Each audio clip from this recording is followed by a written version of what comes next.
ഇന്ന് കിഡിലെ ന്യൂസുകളുണ്ട് മാർക്കറ്റിൽ. ഫെബ്രുവരി 6 ഫ്രൈഡേ ആണ്. ഇന്ന് 7 മണിക്കുള്ള ന്യൂസുകളാണ് ഈ കാണുന്നത്.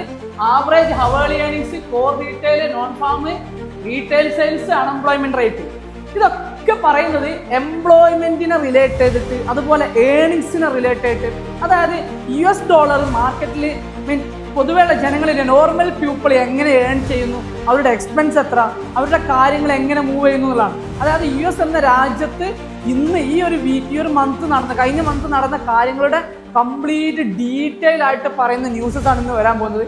അപ്പം ഇത് നന്നായി മാർക്കറ്റിൽ എഫക്ട് ചെയ്യും. ഇത് $ഇന്ന് സ്ട്രോങ് ആണോ, $, വീക്ക് ആണോ, എന്തൊക്കെയാണ് കാര്യങ്ങൾ എന്നൊക്കെ പറയും. അപ്പം ഇന്ന് 7 മണിക്ക് ശേഷം മാത്രം $, ഗോൾഡിൽ എസ്പെഷ്യലി 7 മണിക്ക് ശേഷം മാത്രം ട്രേഡ്സ് എൻ്റർ ചെയ്യുക. അത് ന്യൂസസ് എവിടെയാണ് എന്താണ് നോക്കിയിട്ടൊക്കെ എൻ്റർ ചെയ്യുക. അപ്പം ഇതിന്റെ ഡീറ്റെയിൽസ് കാര്യങ്ങളൊക്കെ അറിയണമെങ്കിൽ ജസ്റ്റ് എൻ്റെ ബയോയിൽ ടെലിഗ്രാം ഗ്രൂപ്പ് ഉണ്ട്, അതിൽ നമ്മൾ ഡിസ്കഷൻ ചെയ്യും. അതല്ല, നിങ്ങൾക്ക് കൂടുതൽ ഡീറ്റെയിൽ ആയിട്ട് ന്യൂസും കാര്യങ്ങളൊക്കെ അറിയണമെങ്കിൽ ജസ്റ്റ് ഈ പേജ് ഒന്ന് ഫോളോ ചെയ്യുക. നിങ്ങൾ ട്രേഡ് ചെയ്യുന്ന, എസ്പെഷ്യലി ഗോൾഡിൽ ട്രേഡ് ചെയ്യുന്ന ഫ്രണ്ട്സുകൾക്ക് ഈ പേജ് ഒന്ന് ഷെയർ ചെയ്യാം.